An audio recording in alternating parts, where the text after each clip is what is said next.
Welcome back to the Love Heals podcast, guys. Today we have on Robin Foutz, former board member, current rival in the nonprofit space. We're Not now at all. enemies. We just want to clarify that.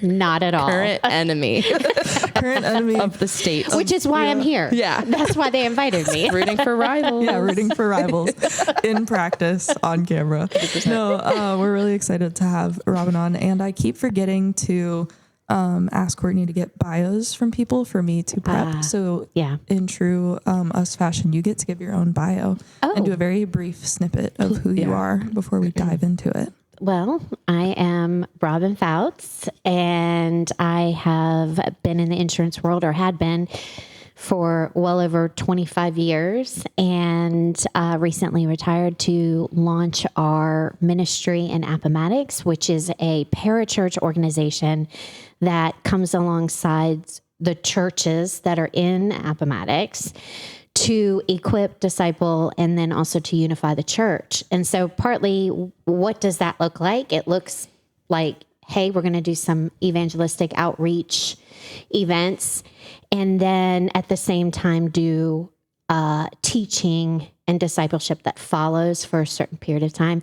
But we really want to send them back to their own churches. We're not trying to create our own church. We're just trying to come alongside them, create opportunities for individuals, young and old, to grow in their faith and mature as disciples, and also to create opportunities for those who haven't surrendered their hearts to the Lord to turn to Him. So, and that's what those evangelistic outreach events are. And then we really are about supporting local nonprofits and using whatever funds that we get to go back into our community. So whether that's supporting churches or other nonprofits locally that are doing great things. So we just want to support our area of Appomattox. Nice. That's awesome. Thank you. Yeah. Well, we're excited to talk about, I'm sure Courtney actually has a list of questions already Just that vibes. are Yeah, that she's safe, themes. that are safe. No, She's she has themes, not things. questions. I don't Yeah. like asking questions because I know. never stick to the Heather's plan. asked me like 3 times, like, what are we going to talk about? And I've been giving her, I give have her to vague trust the journey. overviews. Yeah, you just trust it. With Courtney. Trust. Yes. It's an That's a little scary. It's an everyday diligence to wake up and trust Courtney. The journey. the journey. Liam, hit it. All of this is called Love Heals. Love heals. Love heals. Love heals. Love Heals. Love heals. Love Heals. Love heals. Love heals. No one should have to walk through hardship alone.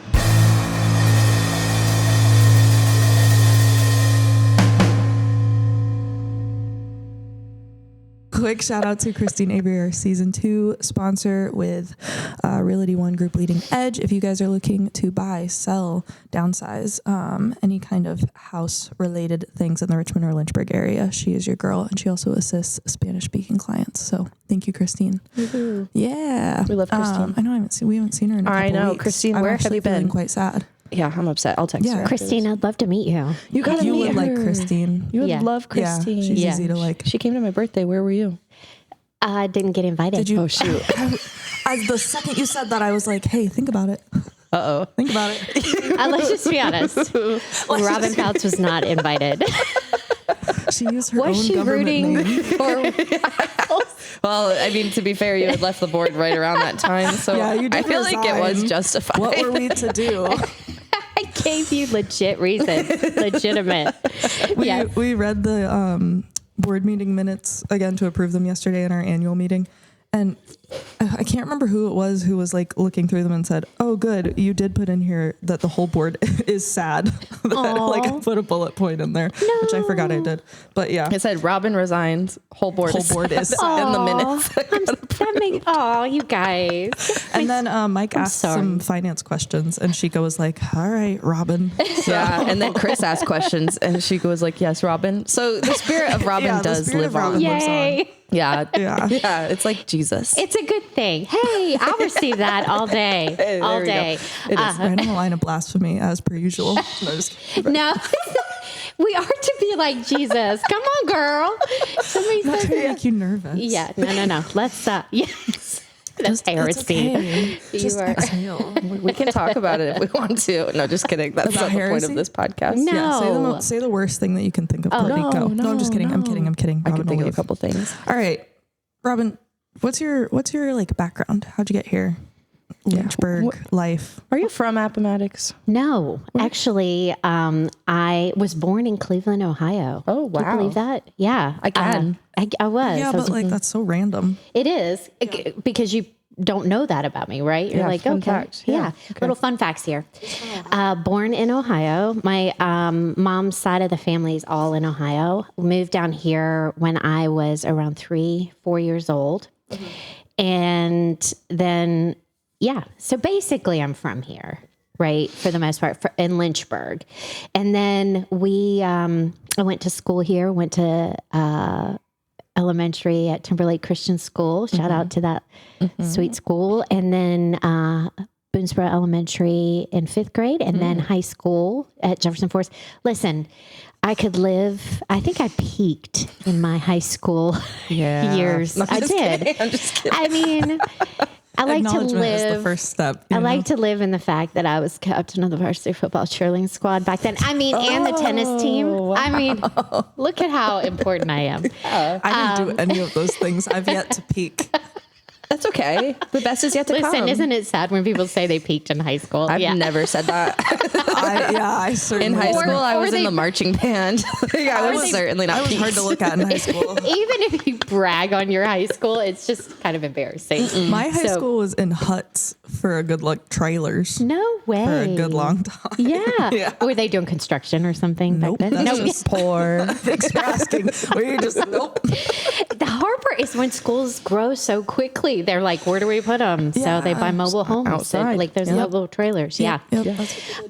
Yes. I'm only no big deal about high school, but yes, I went to high school here, and then I went to Liberty, and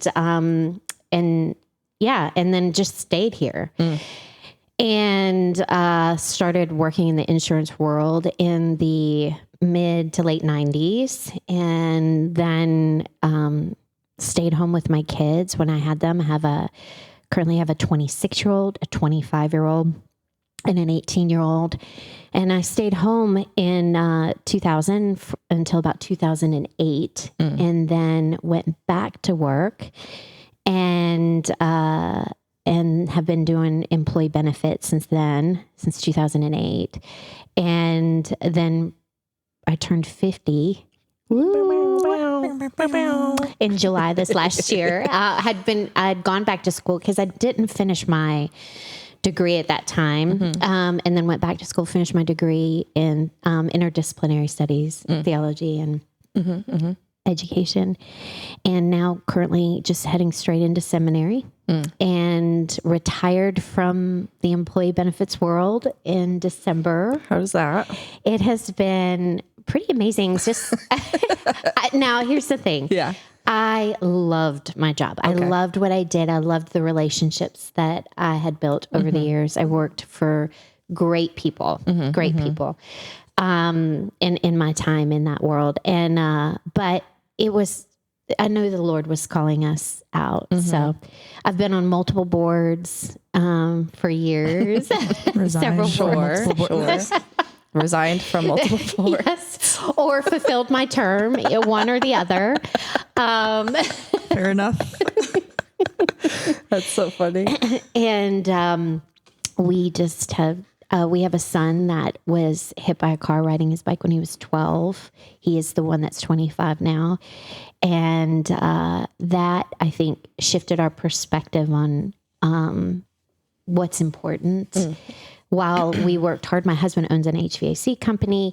While we both have worked hard over the years, it's, I think, what is most important to us and what we've realized is that we want to create memories over money. And we want to create moments as well. And so that are where we appreciate our family, each other.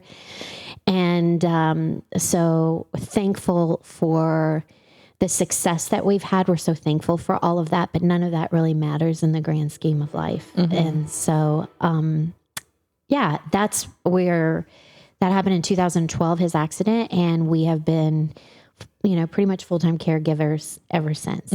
So, Yeah. and now we're, he's 25 and he's the most precious thing. And we have great kids, all trying to, just like we all are, trying to figure out life as adults. Confusing.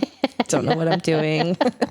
Every day. Every Wake up day. and do it again. When you arrive and you figure out life, y'all let me know. You know, I'm 50 and Well,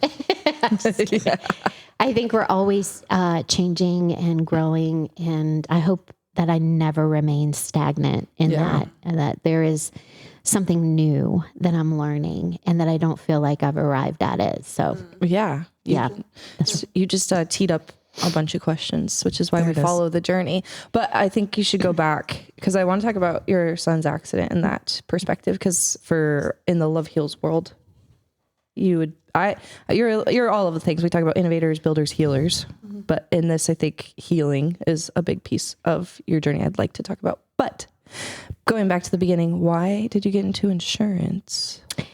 I think initially it was the only job that I could get. Got it. Okay. I love that for you. Yes. Yay. But I think there was, it was the first real job with benefits and those kind of things back in the 90s. And that was I worked at First Colony Life Insurance, which was downtown in Lynchburg. And Is that still here? Well, it's now changed. It got bought out first by GE Financial Assurance. It used to be Jeffa, we used to call it. And then it became Genworth. Okay. If y'all remember that. Yeah. And then Pacific Life now owns that.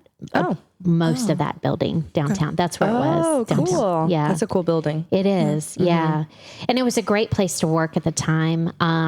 It was very family oriented. It felt, even though it was such a big company in Lynchburg at that time, it was very family focused and felt like your executive team really cared about you from the top down. That's pretty rare sometimes. Was. Yeah. And then when it changed hands, that's when things became more corporate. Became more corporate. Gotcha. So yeah. And then I think the transition of getting back in insurance, because that was my world anyway in the 90s and early 2000s. It just kind of felt a little bit more fluid to jump into employee benefits from the life insurance world to full on health, life, dental, 401ks, all those things. So yeah, that's how I got into that. Okay. And I didn't grow up going, I want to grow up and be an insurance agent. gosh, I did. And I'm not living my dream. Look at me not doing it. I am not living my dream right now.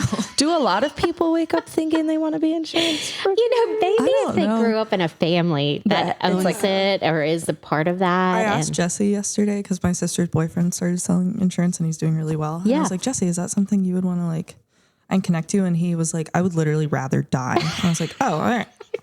Never mind. The thing with insurance is that there are some compliance pieces of it that you have to stay on top of.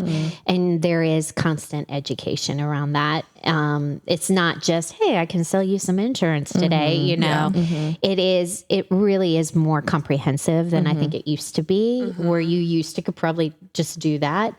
Now it's analyzing financials and creating creative strategies and what can you do for them. Complicated. It is. And I'm just grateful that I had all those years of experience in it, and it was wonderful and even very fulfilling for me. But I just know that it was the right time for me to step away. Yeah.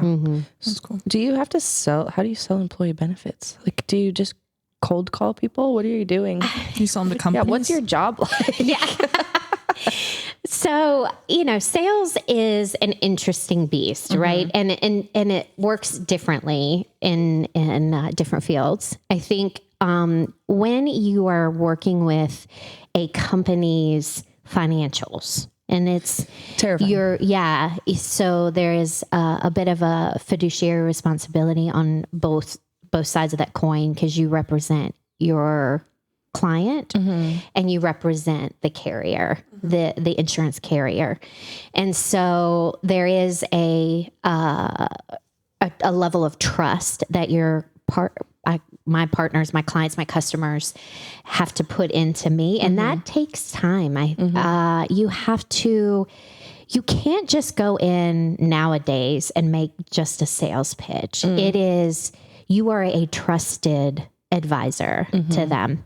And they're going to come to you and say, how do we handle this? We are losing money, or our budget can't afford the direction of this. What are some creative ways that you can help us navigate this? And now, again, for me, it just took time to build those relationships just to get into the door. And so you always are looking to build that relationship with who we call the decision maker, the gatekeeper. That's either the HR director or CFO or CEO, depending upon the company.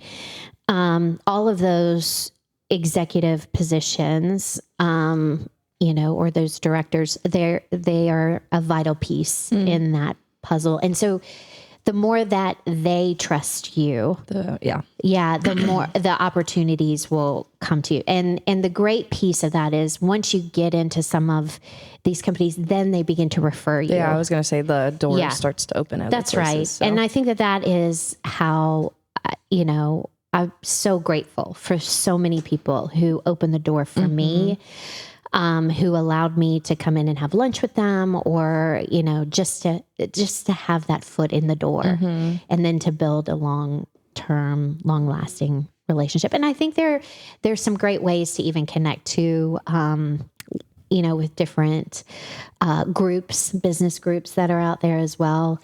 But I do think the greatest way, the best way to get into the door is by having a CEO or CFO refer you into the door. 100%. And I've struggled with, so I'm curious how you handle it.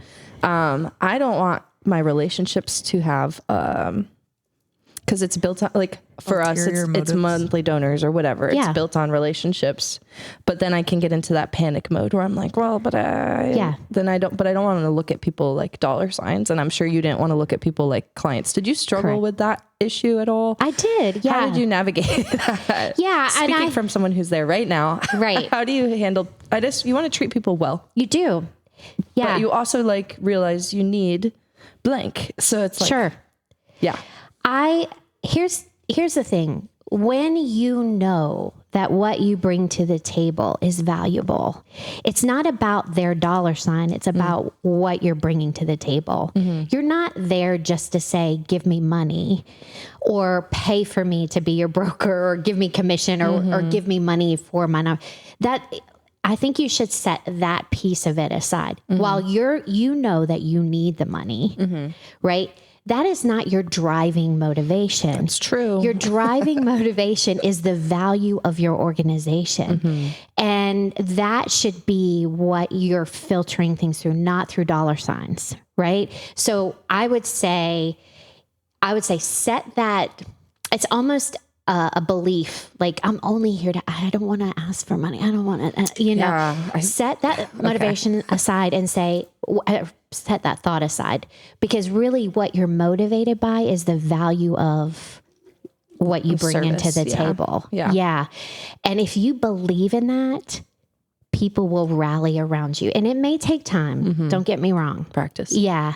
But you cannot be intimidated by the fact that, hey, I'm going to just come ask for money because I believe in this mission. I'm not asking money for the sake of money. I'm asking you to partner with us because this mission is what I believe in, and I know it's changing lives, right? And so if I look back on my life, I believed and believe that I could bring to the table something very valuable to my organizations and my customers and my partners that I worked with. I did not view them as dollar signs. I'm thankful for the opportunity that I had. But when you do that, then when you lose the money, it's like devastating, right? Yeah. Because what you put your value in was the money and not what you brought to the table. Right. And I think the way you need to view it is, if I lose over here, I am still believing in the mission. I still believe in what I bring to the table. That's what in regards to me, I believed that I brought value and a service to people. And my assumption is you had more belief as you built trust with yourself. Correct. Yeah. And I think, and knowledge, I think equipping yourself, and understanding, understanding the benefit and really being able to, clearly describe, as I'm searching for words. Do as I say, not as I do. I'm like, what's that word? As you clearly describe and define your value, and then also understand the person that you're sitting with too. What is important to them, and it's not just forcing your value on them, but it's saying, hey, this is something I believe in, and I know that it will support you, or it'll help you, or it'll help people in this community, or whatever. So again, there is this, I know my value, and I also understand what value it'll bring to that person as well. Yeah. So that's where you have to differentiate when you're talking to individuals, because what one person yesterday thinks is valuable, today's person might be a little different, right? Yep. So yeah, no, I love that. Do you have any questions about that? No. Okay. Question. Thanks for checking. Well, I just while we're in the business world, Yeah. to just close out that loop before you switch gears. What do people need to know about insurance from your worldview? oh gosh. Give us like a Massive. Yeah, I Yeah, know, that is but a massive it's a question. complicated industry. So It if you were to is. simplify it, if you could, off the top of your head for people, what Yeah. do they need to know? So it just depends. Okay. So I'm going to be, because you have what's important for a business and then what's important for an individual. Let's do individuals. Yeah. Yeah. So I would say that people who view insurance as something that, specifically health insurance, we'll just talk health insurance for a minute, as something that's way too expensive, something not worth getting, then I use my own personal example as a testimony.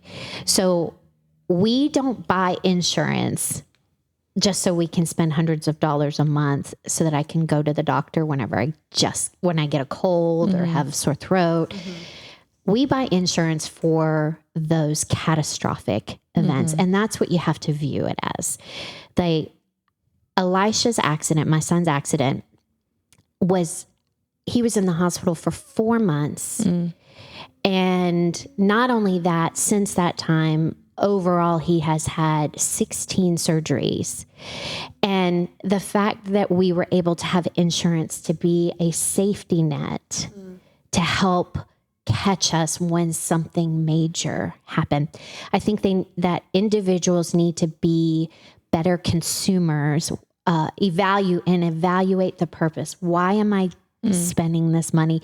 It's really just as a safety net. Don't view it as just a maintenance program, right?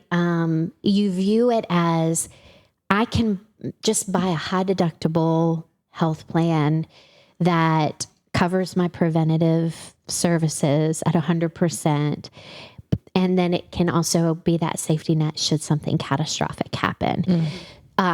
So that is the piece. I mean, because I can look back and just, it was probably, the bills were millions of dollars, right? After doctors and surgeries and equipment and all of that. I'm so thankful that my maximum out of pocket was $7,500, right? Yeah. So yeah, there are, I think for the longest time, people were able to say, hey, insurance is, my company pays for X amount of dollars of my insurance. I still have to pay all this money. Well, you're paying, look at the higher deductible plans, the lower cost plans. They still cover preventative, but use insurance really as a safety net rather than just a maintenance program for you. So that's my thought. And then there are other reasons. Other people look at these high deductible health plans for taxable income reduction. They can put money aside in an HSA and What's reduce an their HSA? A health savings account to reduce their. I'm learning. I don't know. Yeah, and Neither do I was kidding. so again, that is a general and reason for health insurance. But each person, again, has a specific reason why. And then some of these high deductible health plans may not be good for somebody who has a sickness already. Like a maintenance need. Yeah. And then they need to take medications that are reoccurring or that are not generic medications, you know. They're these high dollar, high cost medications. So again, I can say, hey, go for a high deductible health plan, right? You know, all this stuff, but the needs for individuals are different. There are caveats to it. Yeah. No, that makes sense. There are a lot of variables and factors that come into play. Yeah. You know, But that's helpful for the average person, maybe, who's not dealing with any health issues. Look at this for the future. No, that makes a lot of sense. Yeah. Did I ever think that my son would get hit by a car riding his bike? No, I never thought that. Yeah. Right. But thank goodness we had insurance in place. 100%. So perfect segue. Can you tell us about your family before the accident and then the accident itself? Like, what was he like before he got? Oh yeah, he's so cute. You know, he's still so cute. He's so sweet. He's your middle kid, right? Right. Okay. Yeah. And so, he was just always this little softie. He was my giggle box. I mean, he would just, if he got in trouble, he'd try to make you laugh, you know, he just so sweet. And I know we were just, watching a video from 13 years ago, of, you know, of all these pictures that we put together. And man, it got me teary eyed. It was just yesterday. I was like, oh, we were sobbing.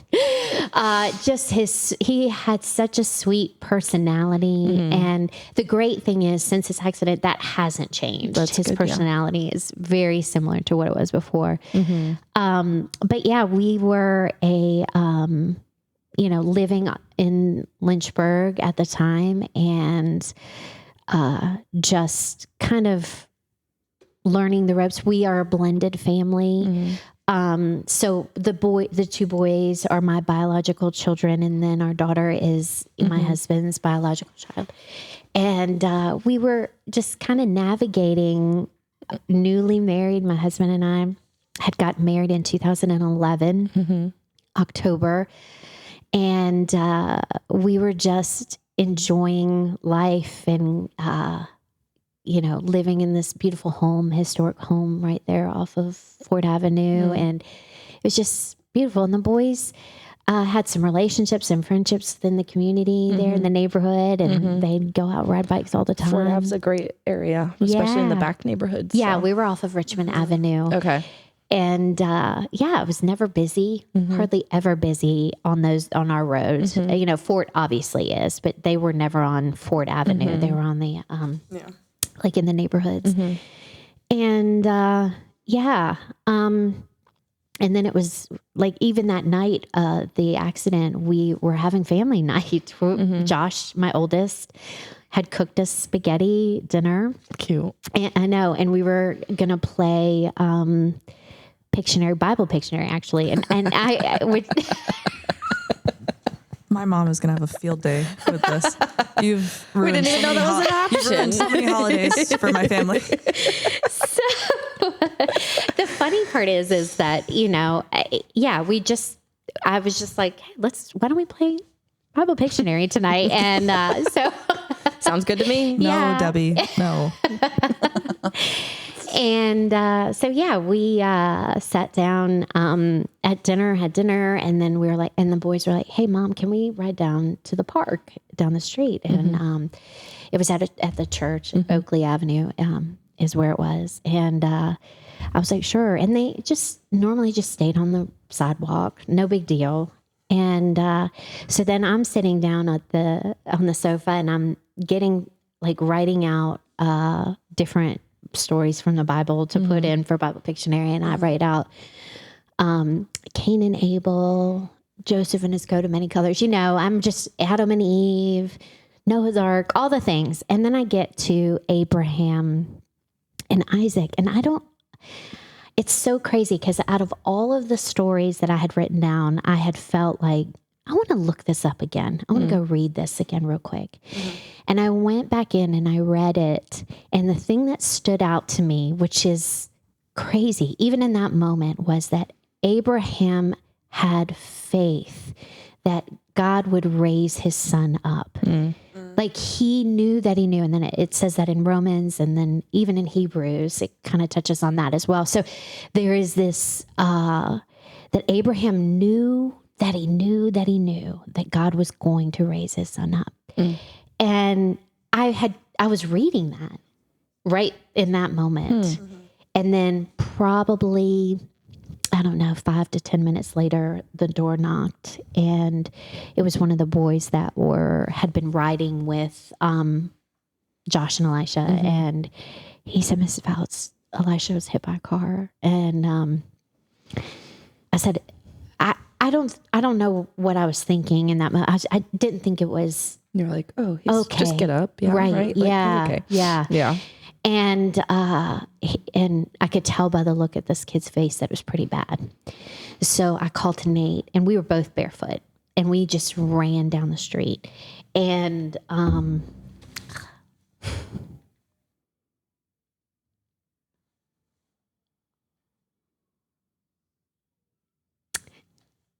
this is the part that always makes me get teary-eyed.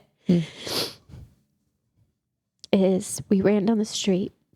Nate was far ahead of me, and he had already gotten to Elisha, and he was kneeling down and had his hand on him, and he was praying for him.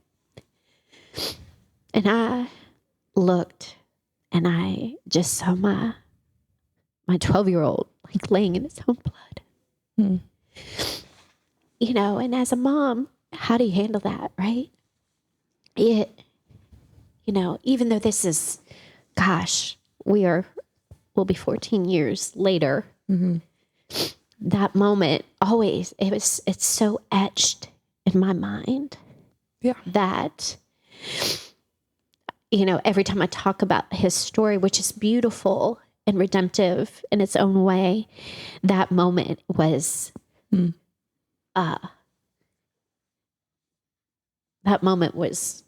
so impactful to me.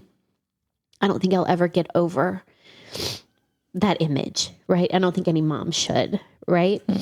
So I remember looking down and Nate saying, he's like, you don't want to come any closer, which I don't know why I listened to that, right? As a mom, I'm like, back off and I'll get in there. And, but I listened, and I appreciated his leadership in that moment when I didn't know what to do. And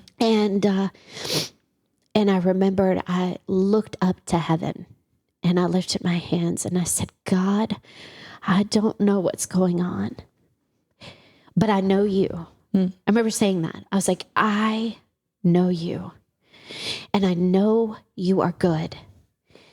And I remember Josh running up to me, and he's like, Mom, it's all my fault. So both my babies on that day were traumatized, one physically, one emotionally. And he said, it's all my fault. And I looked at him, I said, kiddo, this is not your fault. I was like, I don't understand the why. I don't know why this has happened. I was like, but it is not your fault. I remember even since then, he and I have had multiple conversations of him saying, why did that day happen? Why did I race? They were racing on the sidewalk, and he lost control of his bike, and he went out into the road. Okay. And I said, kiddo, why did I buy that house on that street? Why did I let y'all go ride I could do that all day long. Yeah. Like blame myself for that moment. And that's just, it's not fair to say that we are the ones that have a say in what happens in life. That's not, a lot of times our choices do, but in that scenario, that was an accident. Yeah. That was a complete accident. Right. Yeah. That lady didn't try to ride over and run him over. Yeah. That wasn't the intent, She wasn't even speeding. Wow. And he just went, it was just the right, perfect time. Wow. Yeah. Yeah.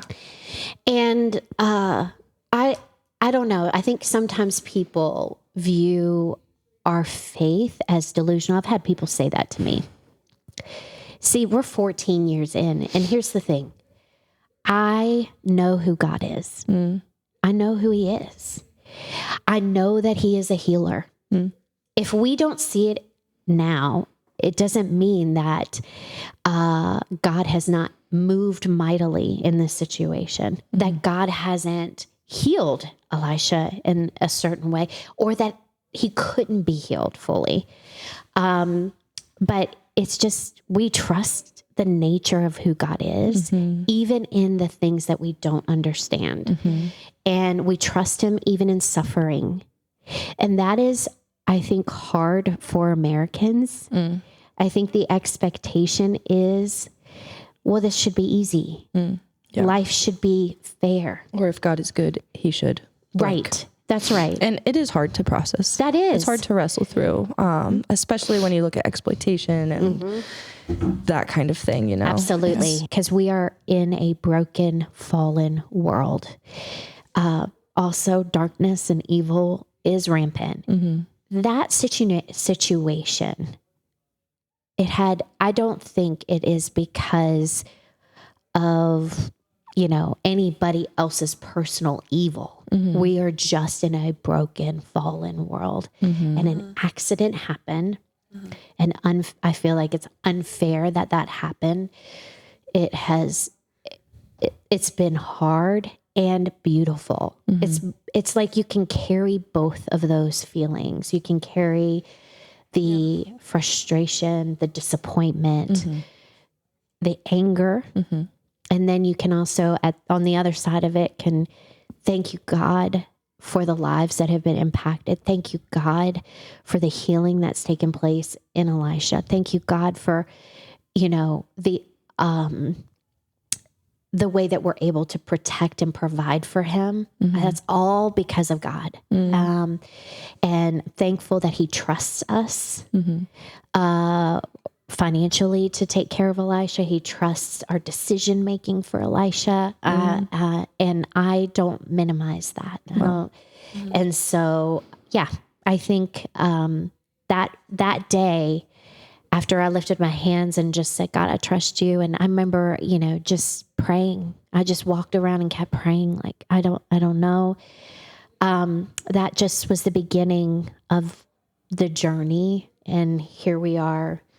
Like I said, it'll be 14 years, 14 years this August. It was August 12th, 2012.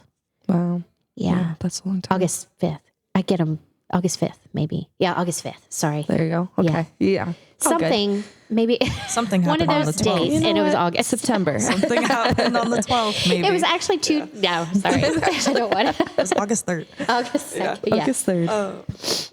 Did you guys have any relationship isn't the right word, but did you guys talk to the woman who had hit him and what was that like? Yeah, that's a great question. And that has been the piece of this that probably breaks my heart even more is that day it was not her fault. Yeah.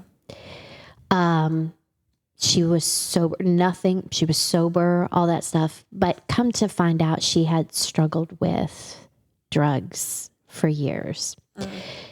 And I reached out to her probably a week and a half, 2 weeks in, just to say, hey, I don't know if you need to hear this, but I want you to know that I forgive you. And I said, but I also want you to know I don't blame you. And so it was such a hard road to walk with her because while I thought I was helping her, it really kind of caused her to spiral more. And even years later, I was just wanting to, meet her. I wanted her to see me face to face so that she really knew my heart and to like show her, hey, Elisha's, he's in a wheelchair. Yes, he had traumatic brain injury, but I'm his mom. And I want you to know that we're not mad. It's not, we don't blame you. And it ended up, she went down a really difficult road, even I think overdosed, survived. But I think she really had a hard time. I think addicts do in general anyway. And I don't begin to speak for addicts per se, but I think there is, in order to cope with the emotion for her, she went back. And I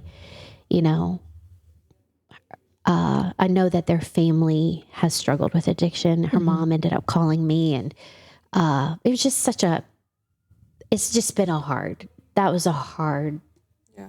circumstance in the middle of it. And I just learned that I just had to pull back, even though I was really wanting to set her free from any kind of condemnation or guilt and shame that she poured on herself, and see her walk in real freedom from that. But it's just hard. Yeah. It's just hard. That's hard. Yeah. That's a great question though. Yeah. It's just one of those that I don't know. I think I just prayed for her. I don't know where she's at today. Okay. We've just kind of, and it's been a few years. Last person I talked to was her mom, and it just wasn't good. Yeah, that's fair. So was she young? Yeah, like early 20s. Yikes. Yeah. That sucks. It's a rough thing to live with. So Yeah. Yeah, even if it's accidental, right? very 100%. So it's, yeah. And I think I understand when you don't have a hope beyond the day to day, and really don't have any kind of faith, it's, I imagine it's hard to cope with all of that when you just are like, I don't even believe in a God. And I know she didn't. So, or really didn't understand it if she did. Well, it's like a desperation in any way to relieve pain. Yeah. Which, if that's what you grew up knowing and it works, then that's really hard. That's definitely traumatizing experience to go through. I mean, anybody would be traumatized having accidentally done that, and so, which is why I wanted her to meet us, to see where we were at with it. There was none of us blamed her. We never did. Yeah. Love that. But we'll be praying for her then. Huh? Yeah. So what was his, so you said he had brain injury? He did. He had severe traumatic brain injury. Okay. And they immediately put him in a coma. He had a compound fracture in his femur. So they, like the first or second night, they were trying to do surgery on his compound fracture to put the bone back because it had punctured. Yeah, that's what a compound fracture is. Yeah, it punctures the skin. And they couldn't do it because of his brain activity. He started to stroke. Wow. And so immediately they came back upstairs with him. They had taken him down to do the surgery, and they were like, no, send him back up to the PICU. And I remember that evening in our room, like the visiting room was just filled with our friends and family. And I said, here, we are here. This is hard, but we're asking you to just believe with us, because we had gotten this overwhelming peace, which blew my mind. And I didn't get it until I started driving to the hospital. And Nate, my husband, was on the helicopter with Elisha. as I'm driving, I am praying, and I just told the Lord, I was like, I'm just going to remind you of your word like Moses did. And not because he forgot it, right? God doesn't forget what he says, but I was just reminding him of it, probably more so to remind myself. And as I'm praying, I just felt this overwhelming peace. It was truly tangible. Like I felt it. And almost as if the Lord just wrapped his peace around me in a way that I cannot explain. It's beyond understanding, the peace that passes understanding. That really was what that moment was for me.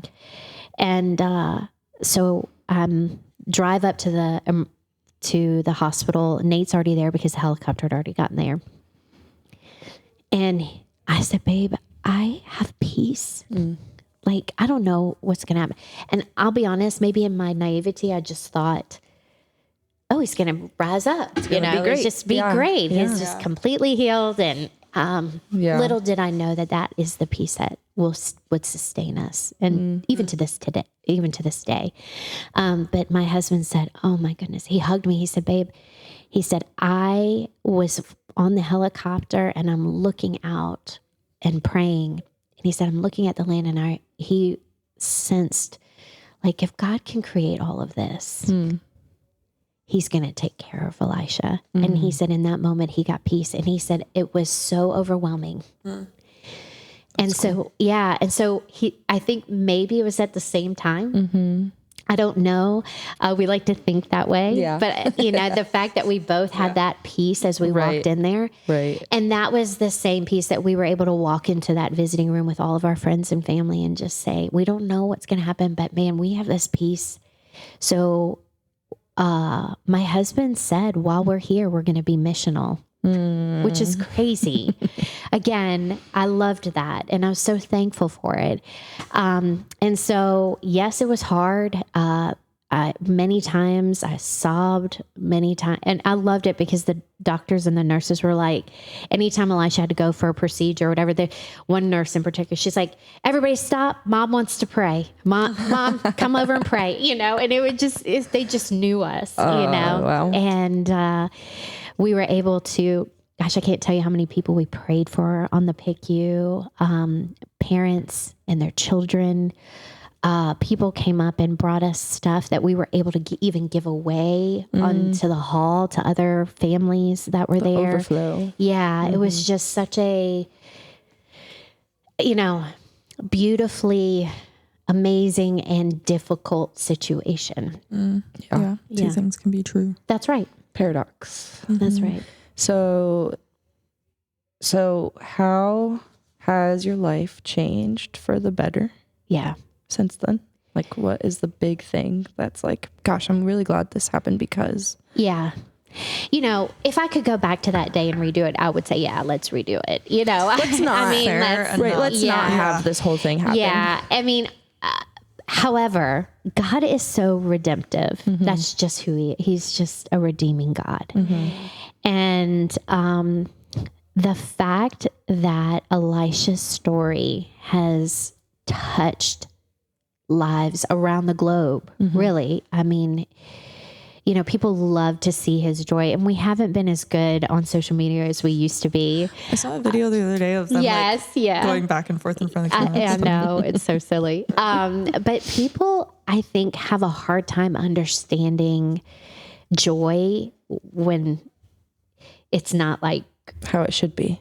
It wasn't supposed to be like this. It wasn't supposed to be like this. And yet at the same time, we can have joy in the midst of it. And that was part of a lot of our social media presence early on in, when COVID happened in 2020 and TikTok came out, and we just started doing videos all day, throughout the day. Yeah. And it was so fun. And I think it just encouraged so many people to see that we laugh and we have fun together.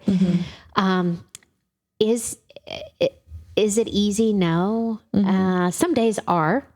Other days it's just up. Can we just up and go and do something? No, he barely can fit on an airplane, so we couldn't take him. with his wheelchair and the way his legs are. So we, like to travel. And so we're just grateful that we were given early on a van that was donated to us, a wheelchair van, which was really helpful. And since then we've been able to purchase our own vans, for Elisha. But to have a community of people that rallied around him was so beautiful. And our family, our church was amazing has been amazing through this. I think, there's so many things that we could say is like the one thing that stands out, I think the one thing that stands out for us is like God's goodness in it all. I mean, I'm not saying that to be like, oh, God's so good, right? I am I genuinely mean that. Like I cannot believe how sweet that boy is. I can't believe that he's still with us. I'm so thankful for it. I can't believe that we get to live where we live, that my husband has, and I have been able to stay home with him when we needed to. The people that I used to, my employers that I worked for gave us so much freedom to be home with Elisha when we needed to be. And I think my husband is probably one of the most amazing, and I'm not trying to minimize that, or and also not, or actually glorify it, but he really is. I mean, he stayed home with Elisha that whole first year because Elisha came home on 15 medications. Good and 18 medications. Sorry, and he had to, and it took months to wean Elisha off of those. So I can't even just say one thing for the better, but I think it strengthened our faith, and we have been able to share his story, but also not just his story, but to share what it means to really dig in when you don't understand, like dig into your faith. Too many people want to run from it because they don't have the answers, right? And when you don't have the black and white answers, sometimes that's difficult.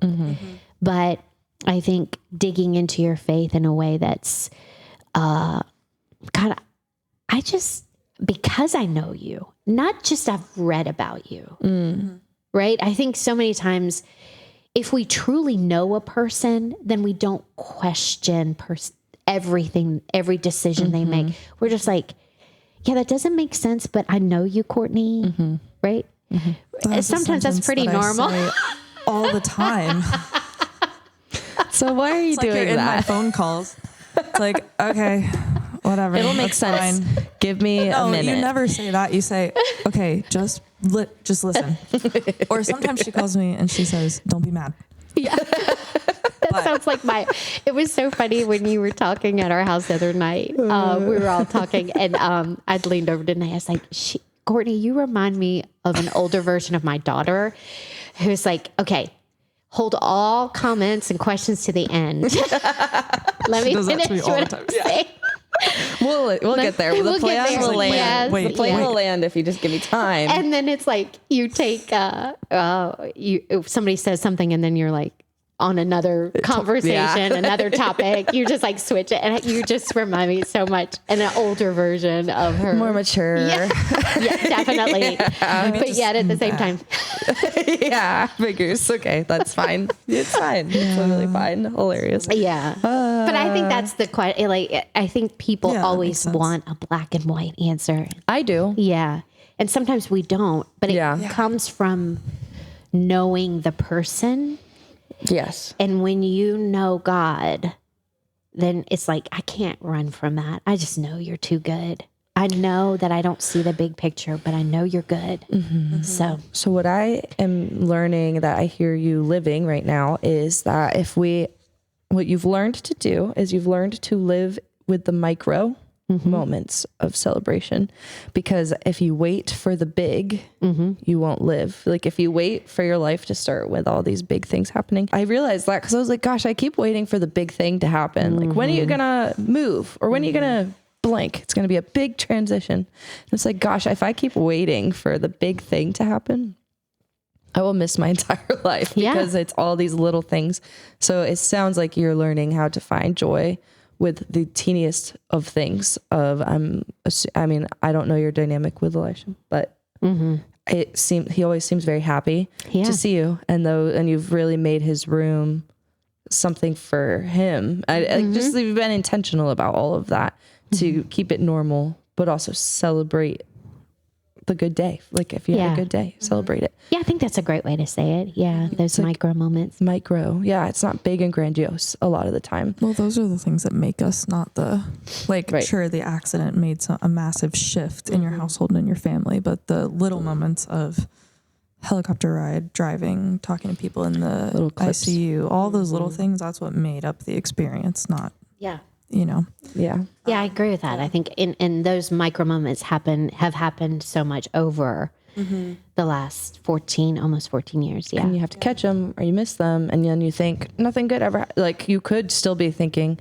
well, I don't get to do this, and this is wrong, and this didn't happen the way I wanted it to. And now that could be your thought pattern. There is a very valid reason for that thought pattern to happen, but you've chosen to go on the other side and say, but now I have this, and now I understand this, and I saw who these people are to me.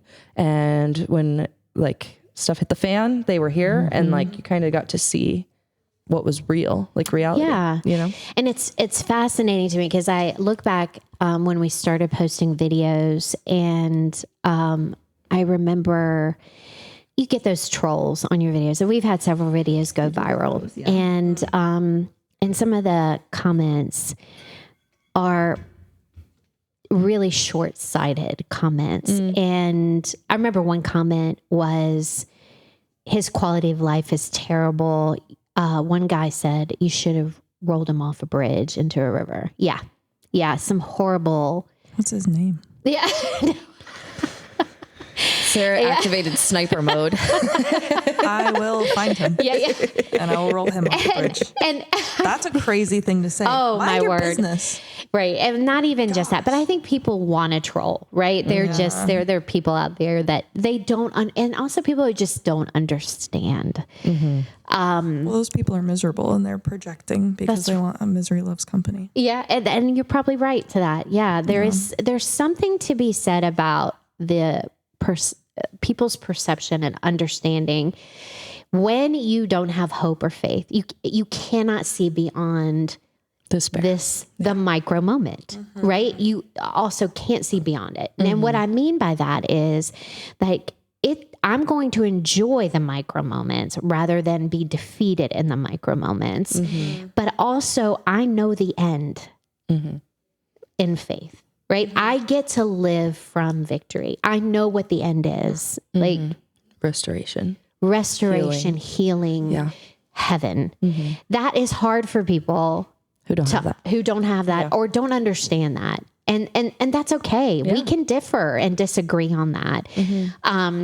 And so I think for me, understanding compassion and grace has shifted in a way that's like, man, there are people out there that are really hurting. There are people out there who really don't have hope. They cannot find the joy in something and it's horrible. It's horrible. Yeah. I remember I was speaking at an event, and a woman in the audience was sharing a really horrible story. I mean, she, in front of hundreds of people, stood up and said, I don't understand how you can forgive. And I don't understand how you can have the joy that you have when that was really unfair. And she said, how can you share your testimony like this? And I was listening to her, and I can feel the anger and the hurt in her, because what happened to her family was terrible. It was terrible. And I said, when you can get to a place where you have healthy boundaries and you can forgive, you don't have to lose sight of this. It was unfair. This should not have happened. This was wrong. Justice, let justice happen, whatever that looks like. But when there is such deep anger and hurt, it's probably not time to share your testimony, right? You're not able to really understand that there is something at work from a faith perspective. Like God is going to do something, whether now or in eternity. He's going to redeem it. We know that as those who believe in and follow Jesus. You know, that's what my hope is anchored to.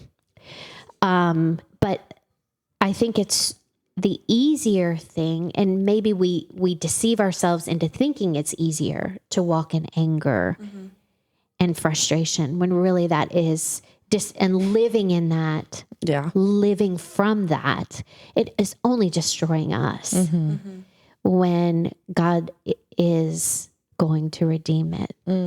He is. I mean, that's just who he is. You know, he's redemptive. What is forgiveness?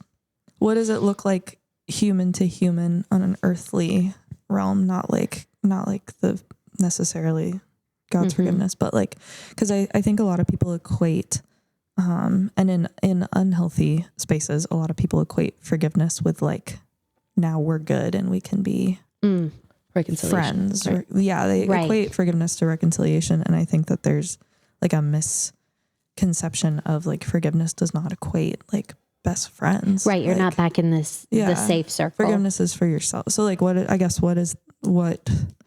What does it look like? Yeah. What does it feel like? I think it depends on the circumstance, right? Sure. You know, insurance. Right. Yeah. It depends on that. There are so many, factors, like what the circumstance looks like. If somebody has abused or violated or harmed somebody, you can forgive what they have done per se, but not allow them back into your inner circle. You have healthy boundaries in place. Forgiveness is one of those things that, I mean, Jesus was on the cross, right? And he says, Father, forgive them, for they know not what they do. And it doesn't mean that we give people the out, because Jesus allowed the guy on the cross next to him in heaven that day, right? Today you'll be with me in paradise. So my thought is on this, and I'm learning this, and that every circumstance is different, but that forgiveness can be, hey, you know what? I hate that you probably victimized me because you were victimized, or you went down you had something in your life that I can recognize that and understand that you need help. And so because of that, I forgive you, but I will never let you around certain individuals in my home, you know, and that's okay. You know, we'll set some really healthy boundaries, and limit access. So yeah, you know, obviously I'm speaking on an extreme side, but if somebody, you get fired from your job, you know, and people are like, oh, they're such a narcissistic, and they're right. It's like, you know, and then start talking bad about somebody because they were treated, they feel unfairly, you know, it's like, okay, let's work towards forgiveness here. And that relationship could really be whole again one day when you really see, or your best friend said something about, or whatever, you know, there's pieces of this puzzle that they're all factors in the bigger picture. And I think that you have to look at that, and then also just what is here, like not just your emotion, but really deep down, what is your spirit telling you to do? You know, what does that look like? And it's about setting aside emotion, saying, what do I really need to do here? Yeah. And what does forgiveness really look like? I can't tell you without having a deep counseling session with each of Go you. on. Sounds good. I'm here. Well, for free. I'll bill you. I was giving it to you. Oh, you're going to bill Remember, her. I have the degree. We've already talked about this. I'll bill you. I'm the only one qualified Yeah. Be a wild thing to do to your therapist. for me to bill my therapist. Yeah. You're like, you're welcome for meeting with me. I'll start it. These reverse- headphones keep reverse. slipping off. of Let's my just head. clarify, you are not a doctor of not a psychology. doctor. I'm Let's not a just make sure that therapist. that's clear. I have a bachelor's and I didn't want to Titles are all relevant. because I would They're all relevant. take too much work home. Hey, AI. Hey, ChatGPT. won't do that. No, Yeah. just have kidding. You, Don't. Have No. you talked to ChatGPT about that? No, That's don't. hilarious. Don't. No, Don't. No, I think that's a good. I like because like I just like been through a weird forgiveness thing and like in religious settings, church settings, but like forgiveness being recognition and understanding is a good lens, I think. But, yeah. Well, and I think, again, if we use the example that I said about somebody saying, you know, oh, he doesn't have a good quality of life, throw him in, whatever. Yeah. You know, recognizing that that's obviously not right to say, right? That's just morally not right to say, right? Sure. Obviously. But also that person is broken. Right. That person probably has no understanding of what life can Human be, decency.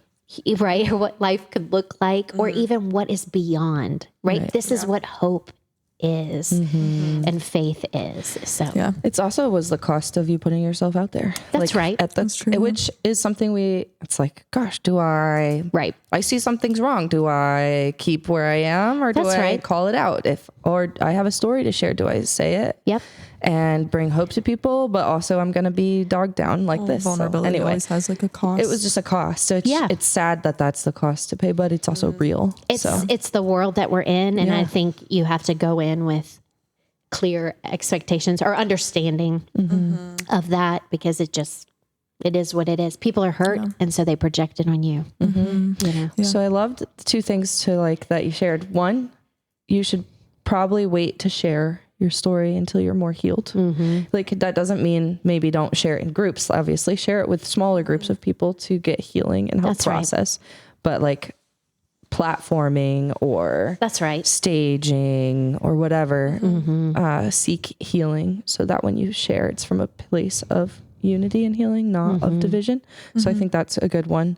And I will think about that more because I've been feeling some of that where it's like, when is it time to step out? Yeah. And so that's helpful. And then two, frick, my brain, I just lost it. Give me a second. It was important. I forgot. That's okay.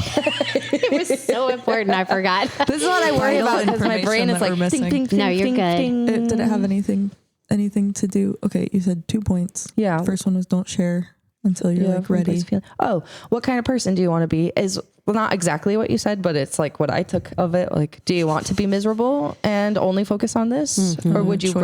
rather? Even, and that's the thing for me. I process because I was we go to a book study at 6:30 in the morning on Mondays. So Oh, wow. we were going through Paradox Lost, and Sarah Hummel is her name. She's one of my mentors.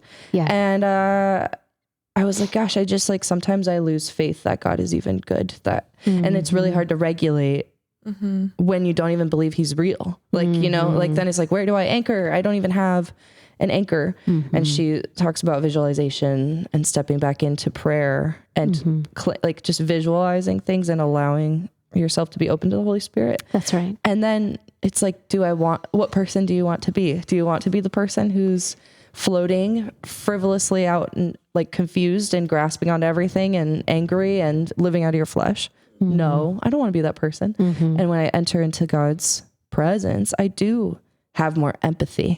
I do see through people's brokenness that I get angry about, and I see into the heart. I do that like when I enter into God's spirit and not my flesh. And I'd rather be that person. Yeah. So on the days when I like let go for some reason of the lifeline and God's not real anymore. Yeah. That is a helpful statement. So you saying it after Sarah Hummel said it earlier, of like, which person do you want to be? Yeah. Miserable or this? And I would add to that and say that prayer, and that I get her point on the visualization, and that comes from also reading the word, right? So what grounds us in what we can visualize is what the word says to us. Not and then in his presence, we're reminded of his word.